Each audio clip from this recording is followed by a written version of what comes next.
তো কেন্দ্র করে বাংলাদেশে তেলের সংকট দেখানোর চেষ্টা করছে বিভিন্ন বড় বড় যে তেল কোম্পানি আছে।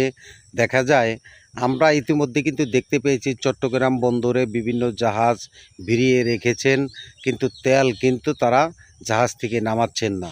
না নামানোর কারণটা হলো তারা সিন্ডিকেট করে সারা বাংলাদেশে তেলের দাম বাড়ানোর জন্য চেষ্টা করে যাচ্ছেন। কিন্তু তেলের দাম আমার মনে হয় বাড়বে না, তার কারণ তো হাতে যদি সরকার নিয়ন্ত্রণ করতে পারে তাহলে কিন্তু তেলের দাম বাড়বে না। আরেকটি বিষয় হলো যে দেখা যায় বিভিন্ন পেট্রোল পাম্প যে কোম্পানিগুলি আছে, সেই পেট্রোল পাম্প কোম্পানিগুলিও কিন্তু দাম বাড়তি দামে বিক্রি করার জন্য তারাও কিন্তু সিন্ডিকেট করে থাকেন। যার কারণে দেখা যায় সরকার নিয়ন্ত্রণে রেখে তেলগুলি দেখা গেছে জাহাজ থেকে নামাই দেওয়ার চেষ্টা করছেন।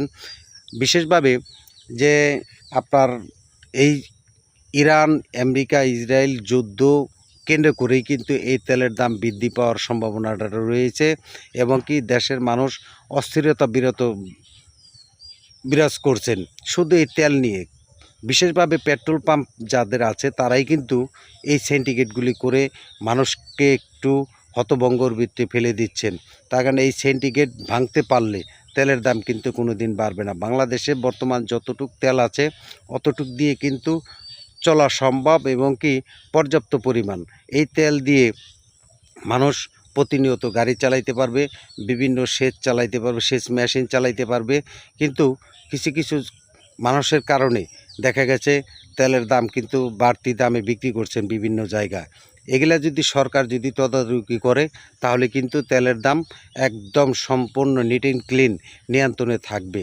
আর যদি দেখা যায় সরকার যদি নিয়ন্ত্রণে না রাখতে পারে তাহলে যার যেমনি খুশি তেমনি কিন্তু তেলগুলি বিক্রি করবে।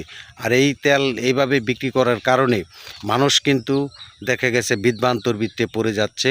এই বিভ্রান্ত থেকে মানুষ অতি সহজেই দূর হতে পারবে আমার যতটুকু ধারণা, যদি সরকার সঠিকভাবে তদারকি করতে পারে। আরেকটি বিষয় হলো যে দেখা যায় যে বাংলাদেশের যে বড় বড় তেল কোম্পানিগুলি আছে তারাও কিন্তু চেষ্টা করবে তেলের দাম বৃদ্ধি করার জন্য।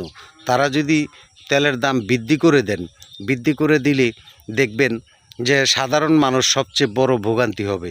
এই সাধারণ মানুষ বেশিরভাগ যে ভোগান্তি হচ্ছে, এই বিষয়গুলি সরকার যদি সঠিকভাবে নিয়ন্ত্রণ করে, আশা করি সরকার সঠিকভাবে নিয়ন্ত্রণ করবে। তার কারণ হলো সরকার যদি সঠিকভাবে নিয়ন্ত্রণ না করে তাহলে দেখা গেছে দেশের ভিতরে একটা অস্থিরতা বিরাজ করবে। সেই অস্থিরতা বিরাজ যাতে না করে সেটাই আমরা প্রত্যাশা করি।